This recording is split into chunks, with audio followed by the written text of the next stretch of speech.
In September 2025, federal agents raided Hyundai's Meta Plant America in Georgia, halting the company's flagship electric vehicle project. The operation targeted hundreds of South Korean engineers and technicians accused of working on improper visas. The raid, the largest of its kind, sent shockwaves through the industry and signaled the Trump administration's hardline stance on immigration, even at the expense of major economic projects. With over 300 workers detained, construction ground to a halt, jeopardizing both Hyundai's and LG's battery plant timelines. The sudden loss of technical expertise left a void that couldn't be quickly filled, threatening the launch of the state-of-the-art facility. For Hyundai, this was more than a logistical setback. It was a public relations crisis and a challenge to its global operating model. The US government's action criminalized a common industry practice, importing specialized teams to ensure quality and efficiency. International manufacturers were left questioning whether large-scale, high-tech projects were even feasible under the new regulatory climate. The future of Hyundai's American ambitions was suddenly in doubt. Despite the chaos, Hyundai didn't back down from its US plans. After a brief pause, the company reaffirmed its $26 billion investment strategy, determined to weather the storm. The US is Hyundai's largest market, making up over a quarter of its global revenue, leaving withdrawal off the table. The Georgia Meta plant is just one piece of a sweeping plan to manufacture 80% of Hyundai's US vehicles domestically by 2030. The project promises 8,500 direct jobs and has already spurred a wave of supplier investments, embedding Hyundai deeper into the American economy. In the wake of the raid, Hyundai's leadership framed the crisis as a hurdle, not a deal-breaker. They launched high-level talks with US officials to resolve the visa issue and keep construction moving.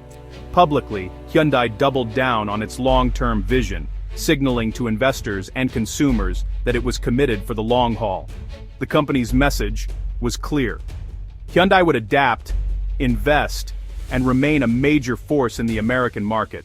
The raid became a test of resilience, and Hyundai was determined to pass. The raid quickly escalated into a diplomatic crisis between the US and South Korea. South Korea's government, blindsided, demanded answers and sent its foreign minister to Washington for urgent talks. The incident dominated headlines in Seoul, with calls for a tougher stance against what was seen as heavy-handed treatment of key personnel.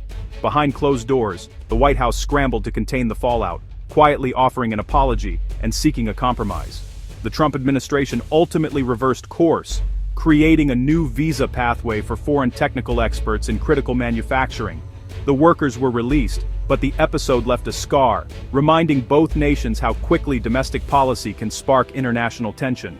President Trump's response to the Hyundai raid was a balancing act. He touted the enforcement as proof of his America First agenda, but also reassured global investors that the US welcomed legal, high-skilled workers. The incident exposed a core contradiction.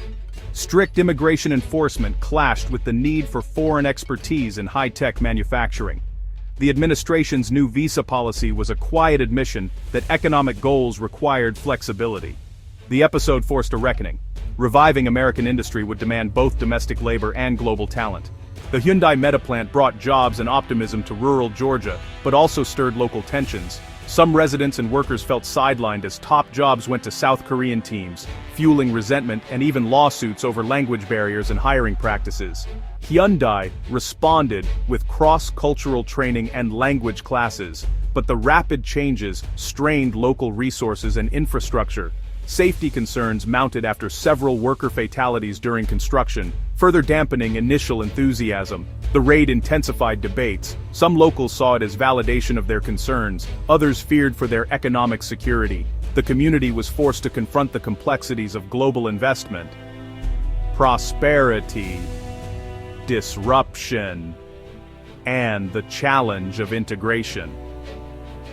Georgia's new identity as a manufacturing hub came with both promise and growing pains.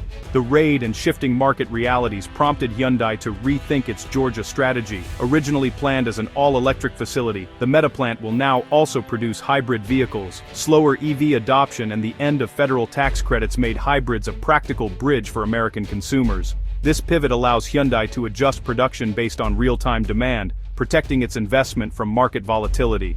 The construction delay gave Hyundai time to retool for hybrid production, turning crisis into opportunity. The The plant's new flexibility positions it to thrive in a rapidly evolving automotive landscape.